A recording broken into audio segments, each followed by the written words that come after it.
Well, if you're like me, you've stayed busy at home, decluttering, organizing, and reorganizing. I spoke with Amity Farr. She's the author of Simple Fly Life, the manual, and she's a pro in minimalism. She has some tips for us on how to do that and how it can make your life better. So what do we start with? Do you recommend starting with a specific room, for example, or a specific task, or 2 hours a day for the entire week? What do you suggest as that strategy to start out with? That's a good question, Jennifer. So the first thing is you need to start small. There's a joke that says, how do you eat an elephant? And the answer is one bite at a time. So don't think about the entirety of the project. Please don't think about your home or your garage or your attic. Think more in terms of one shelf, one drawer, one thing at a time. I think it's also important to try to clear a swath. And what I mean by that is don't bounce around from project to project when you're going through things. Try to stick with one thing and get it totally completed. So, for instance, you might start on one wall of the room, and when you've got that wall totally completed, then move to the next wall, and so on and so forth.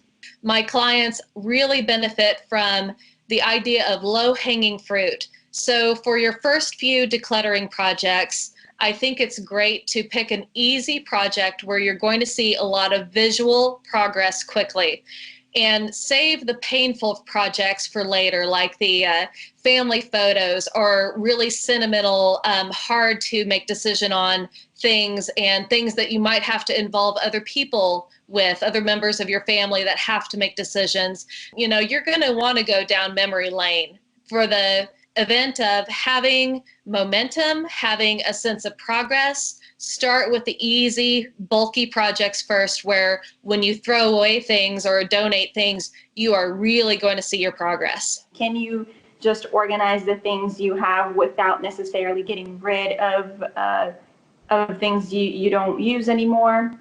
Sure, definitely. You know, organizing is great. I think it definitely has a place. I do think, in my line of work, that there is a superiority of decluttering over organizing. I think the decluttering is best done first, and that way you get freedom from what you don't want. The cast-off items are not going to be in your way. You're never going to have to deal with them again once you let them go, and you're not trapped in the care and the maintenance of items anymore that you no longer want.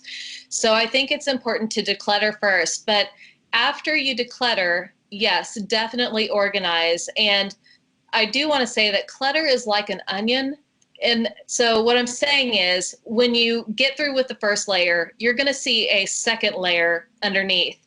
And when you get through with that second layer, all may be well and good for a while, and then you're going to see a third layer underneath. But there is a perfect amount of stuff for each one of us. And when you reach that, by all means, organize what you have, buy nice organizers for your things, really make it beautiful and useful to you. Try to stick to do-it-yourself or cheap options to organize. Don't sink a lot of money into organizers. There is a bunch of categories for what to do with stuff while you're cleaning out, you know, sell, donate, mend, trash, keep, and the last one is I don't know. And so it is best to, if you're not sure about it, box it up, put it in a corner for a while, and see if you can get along without it. If you're not reaching back in that box for it, chances are you can live happily without it. And it does help to let it go without looking at it. You are quite right, because absence does make the heart grow fonder. When you open up that box, you may be tempted to bring it back in your collection, whether you truly need it or not. But if you're willing to not even give it a second glance, I think you'll be happy when you let it go. What are some other items you see with your clients and your experience that we are keeping that we don't necessarily need? Let me say that minimalism is an extremely individual journey. And so what might be right for one might not be right for everyone.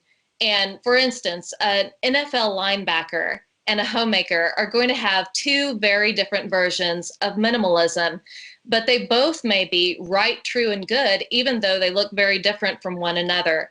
Our stations in life are different, and so that means that we might need different things than someone else to fulfill our role in life. But when you're going through things and you're asking yourself what to keep, think about first what is useful and or beautiful to you. And those are the two criteria that I use to decide what to keep in my home. Also, I like to think about what is multifunctional. And so, for instance, when I was going through my kitchen, I had several appliances.